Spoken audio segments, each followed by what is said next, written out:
What's going on, mi gente? We're just a couple of days away from the World Cup qualifier starting, and we're here to break down every single nation in the conmebol region, so stay tuned. What's going on, mi gente? Today, I'm joined by Thomas Nef, Chilean soccer journalist, to talk a little bit about La Roja right before the beginning of these qualifiers. So let's get right into it. Thomas, thank you for being here. Thank you for your time. How you been? Diego, I'm doing fantastic. Thank you for the invite. Happy to always chat soccer, and of course, when it comes to international soccer, which is what we'll be chatting about with these South American qualifiers road to 2026. Can't wait. It's crazy because it just seems like the World Cup was yesterday, and now we're already starting a new cycle. Let's get right into it. Chile, unfortunately, have not made it to the last two World Cups, right? They finished in 7th place in the last cycle, 5 wins, 4 draw, 9 losses. What needs to change? What needs to be done to get back? There isn't a simple solution. It's a much more complex question. What I can tell you is that a lot of people thought that 2018 was a year that Chile should have made it. Just because on paper, Chile still had their top players at least. Yes, it was near the end of their careers, at least in the peak cycle, but they should have made it. 2022 is completely different, where you have half the guys gone, half the guys left. From the team that won the 2015 and 2016 Copa America, you have about 5, 6 guys left on that entire team. And we all know that is not enough to carry a team forward. You need at least 15, 18, 20 players that are, playing in good clubs, or at least maybe not their club situation isn't the best, but they perform when it comes to the national team. We've seen players play maybe not in the best leagues, maybe the Dutch league, MLS, maybe Mexico, and they come in and they perform. But for Chile, it's been ever since Reinaldo Rueda took over back in that previous cycle, and now it's Eduardo Berrizzo. It's been all about trying out new players. One of the things that lacks in this Chilean football team, national team, is consistency of call-ups. Every time Chile plays in a FIFA window, you're always calling up around 30, 40 players in that same time frame. Actually, this is the biggest call-up recently for these matches, because Chile, of course, will be hosting the Pan Am Games. So they decided to call up a group of total of 40 players. But regardless, Chile's going through a cycle right now where, yes, there are some young players that are coming through. Some have actually gotten sold to European clubs, like Gabriel Suazo, who was sold to Toulouse in France, was playing for Colo-Colo, had some very important performances for Libertadores. Of course, you still have Vidal, Sanchez, Medel. Isla has now disappeared. That's one last guy. Aranguis decided to come back from Leverkusen. Now he's in Internacional in Brazil. So it's near the end for those guys, but you have several new faces that are still adapting to this to these official matches, because let's be honest, friendlies are one thing, but official matches are another. But there is still hope, just because Chile has not the best generation, but let's not forget there's 7 spots for this upcoming World Cup. So you can still be mediocre and make it. That's very, very true. Very true. Speaking of that golden generation that La Roja had, right? You mentioned a couple names already that have still been called up: Alexis Sanchez, Arturo Vidal, Aranguis, Medel. They're still in the call-ups. What and obviously, age affects every national team. Age affects everyone. Unfortunately, that's just the way it goes. How can these players keep up with the rest of the national teams, and what can they do to help these youngsters, make that transition? But one of the things that has been said constantly in the Chilean media is that players like Gary Medel have actually mentioned it. Last week he said, and I'm quoting him directly, translating from Spanish to English, it's embarrassing that at 36 years of age, I'm still a starter on the national team as a center back. There should be someone else pushing me for this position. And I completely agree. At the end of the day, he is still playing, in the top club, in a top 5 league and whatnot. And he's not the one. He's not the only one. I mean, you have Vidal, who's playing in Paranense, didn't work out with Flamengo, with Sampaoli. But regardless, I mean, Chile, the only good thing that Chile has right now coming up is forwards. Sorry, center backs. You have Paulo Diaz with River Plate, mid-20s. Francisco Sierralta, who's in Watford. Then you also have Maripan, who's been killing it at Monaco. Besides that area specifically, there isn't really much talent. Yes, you have a couple guys in their early 20s in Europe in the midfield and attack. I think Ben Brereton will, the day Alexis Sanchez retires, will be the saddest day in Chilean football. Not only because him and Vargas were the ones putting in all the goals. Vargas is still in good shape, but for whatever reason, Breret's not calling him up. But when Sanchez retires, it's going to be sad because Sanchez has scored like 65-70% of Chile's goals in like World Cup qualifying if you take out Vargas.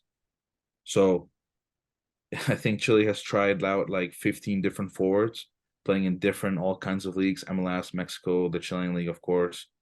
And it hasn't worked out for a reason. There's a difficulty adapting to the position that the number 9 is a difficult. There's a lot of weight that comes to it in any team, especially when you have an entire stadium playing at home. So it's going to be all on the shoulders of Ben Brereton. Ben Brereton just made a move to Villarreal. He just debuted. Villarreal, of course, a tier 2 club in Spain, but nonetheless, lots of history within that club. I think it's up to him to really take it forward, because the reason Chile didn't make 2022 was because in so many games where it mattered most, Chile did not score goals. Yeah, and they played against Venezuela at home. They lost that. They played against Paraguay at home, which was a very winnable match. They lost it as well. And just you look at those examples, and it could have been won easily, but even the stars, when they were injured, the younger guys just didn't step up. A lot of new names coming in, as we mentioned, many from clubs in Chile or around South America. But still, I feel that there is not any that can compare to that golden generation, right? Like those big names that we've already mentioned. Why do you think that is? That, I know Medel already said it's embarrassing, but why? Because I think, Chile they have to have talent. I feel like all over South America there is talent, but none are coming out to the extent of that golden generation. Well, you do have talents, but just if we were to go position by position here, in goalkeeping, there's a big issue going on. Bravo retires, and your next guy is Gabriel Arias, 35-year-old keeper, Argentine, nationalized Chilean, playing at Racing. I think all South American national teams struggle with this, especially in the goalkeeper position. As soon as your number 1 guy retires, your number 2 guy is very raw, very, kind of coming from a local league, but or very old too, right? Let's not forget that, you'll have a 39-year-old starter and then your backup's 36 or 35. It's not like you're gonna give the reins to a 21, 23-year-old. It just doesn't happen. There are players coming through. The issue right now, I think, is a lack of consistency, like I mentioned in the beginning, where you're not giving them enough starts. And Chile had a period of 1.5 years to play all these friendlies, and they tried out too many names, I guess. But just to list a couple of names that Chile has kind of come through the system, I already mentioned one, of course, that's kind of not come through. He's already a starter, established. Brereton, that's one. Suazo, he's a very bright spot. Toulouse, played in the French Cup, and lost, but nonetheless, very, very good. But even if you go down the list, right, of younger players, we're not so young, because a guy that maybe a lot of people were hoping for, Kusevich, is now was signed for Palmeiras, actually. Came out of the Real Madrid academy. He's now 27, so I wouldn't say there's too many young players. Felipe Mendes playing at Moscow, CSK Moscow, that's one of the names that stand out. but the Russian league has lost a lot of prestige, especially when they were eliminated from automatically eliminated, of course, from UEFA Champions League and UEFA Europa League and Conference League. That really kind of, got the league even lower, probably out of the map for even scouting purposes, for that matter. Williams Alarcón, for example, signed for Ibiza in the Segunda in Spain, but again, the amount of minutes he's not getting. Thomas Alarcón was a name who actually did quite well in the Libertadores a couple of years ago. I know you guys even analyzed him at Peruvian Waltz a couple of times with Brian, and he was a name that was coming through. But again, for whatever reason, didn't really work out at Cádiz. Now he's at Zaragoza. Lack of minutes. I don't know what it is. I think Chile is struggling right now to find consistent players that are, up and coming. Not necessarily that they need to be young, because let's not forget. I mean, some teams average age comes down to 27, 28. Yeah. I think I remember reading a stat. Chile was the oldest national team in the last qualifiers, and that is something that just cannot happen. You need to refresh at some point. But I think the biggest issue is one of those things that at the same time in the qualifiers, there's no time to experiment. These are matches that will get you a World Cup. And the other thing that is really like hounding Chilean football right now is lack of sponsors. At some point, Chile only had 3 sponsors left, even Coca-Cola. The original sponsor when Chile hosted the World Cup in 1962, they left too. I mean, they just got an airline and McDonald's back on board, but that's one of the things that's really been hurting Chile, that they, because they lack sponsors. Qualifiers is one thing, but they really like wasted an entire year and a half of potential friendlies to play against top sides. Because when you have Argentina demanding $2 million and all these other national teams ranked in the top 15, 20, they're asking for $500,000, $700,000 to play a friendly against you. When Chile was ranked top 10, Germany didn't charge Chile any money. They said, this is a good friendly. Okay, let's play. But now Chile's not in good spots. So now they're charging Chile and all these other teams that are outside of the top 50 this kind of money, and Chile doesn't have this kind of money. That's pretty simply put. It's very tough because as you mentioned, right, obviously with conmebol, there's always, I guess, a certain type of drama, right? And now you guys are under, a new coach with Eduardo Berizzo. And to be frank, By the way, failed with Paraguay. Failed with Paraguay. Exactly. That was my. So to me, this is me personally, my opinion. I've never been 100% sold on Eduardo Berizzo. That's me. Now, I don't know. I want to know your take on Eduardo Berizzo. What you think he can bring to this Chile side? Well, he hates talking to the media. That's one.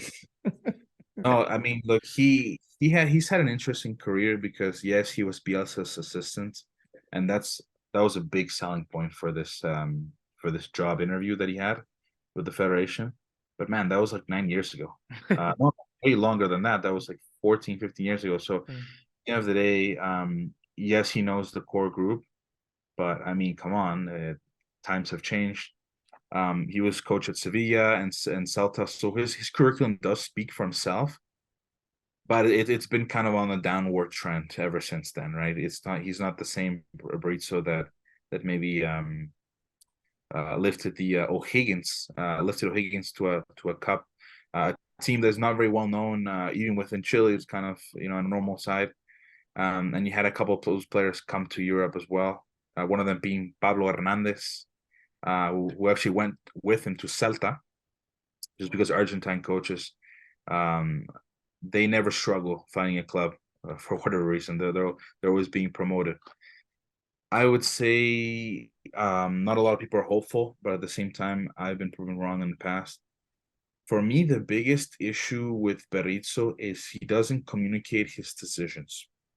For example, Claudio Bravo was not in this latest call-up of the first fixtures of the national team. And rather than explaining why Bravo wasn't, nominated, he just kind of shrugged her off the rough. Put it under the carpet, as we say in Spanish. But the real reason we actually had to find out through the media, which was the fact that he missed the friendlies that were played in June, because he already had a vacation booked with his family to Dubai. So that was the real reason why he wasn't penalized for these first two matches. But again, Berizzo doesn't communicate that. He's very secretive, and that's something that fans and media don't like, because I think you want a coach that is going to explain his decisions, at least to a certain degree. It's not like that you're giving away your entire starting lineup, but you want to know, why is this guy here? Why is this guy isn't here? Especially when you're in qualifiers.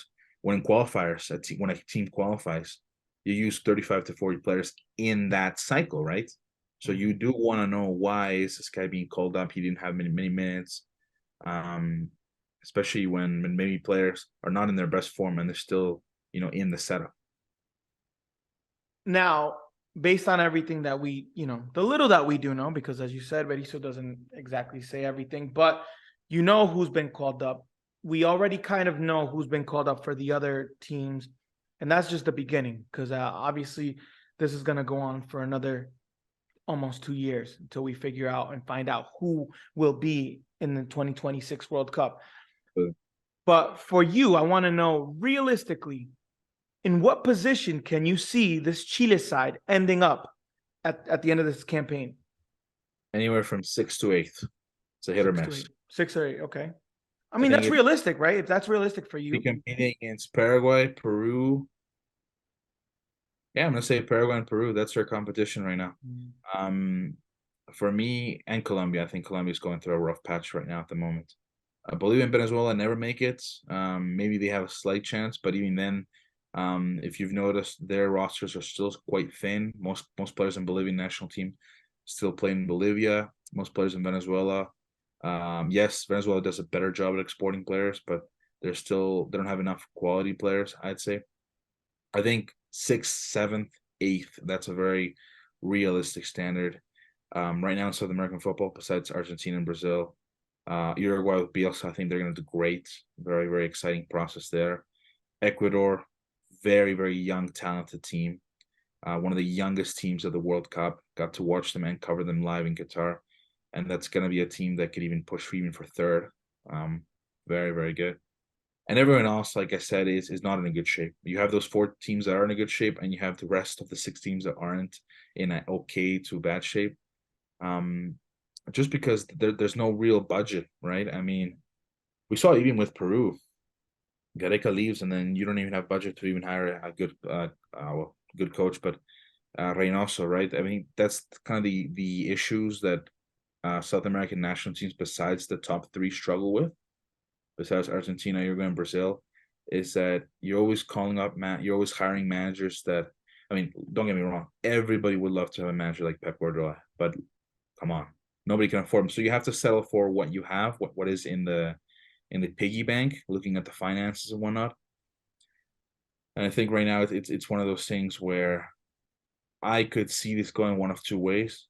Chile in the first 6 fixtures, just looking at 2023 alone, September, October, and November window, first 6 matches, I could see Chile being either in the 5th to 7th position, or if Chile are anywhere from the 8th position and below, I think there will be changes made.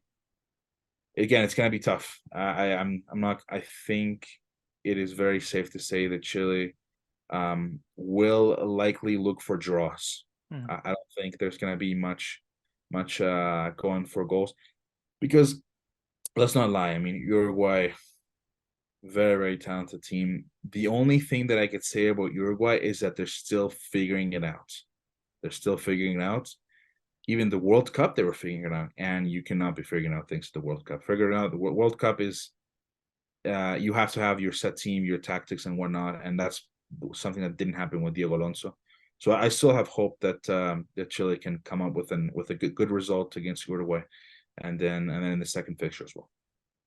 Perfect. I want to thank you, Thomas, for your insight into La Roja and what's coming up with the qualifiers in South America. Thank you again, and I'm going to give you this last minute to kind of tell the people where they can find you, where they can follow you, and where they can find your work. Sure, no problem. Thanks, Diego, for the interview. Really loved it. Twitter is at Thomas Nef with an H. That's it. Everything. Perfect, perfect. Well, you guys heard it here first. This is what we got on Chile, and we'll have all the other CONMEBOL nations ready for you guys to watch and analyze as well. So don't forget to comment, like, subscribe. We'll see you on the next one.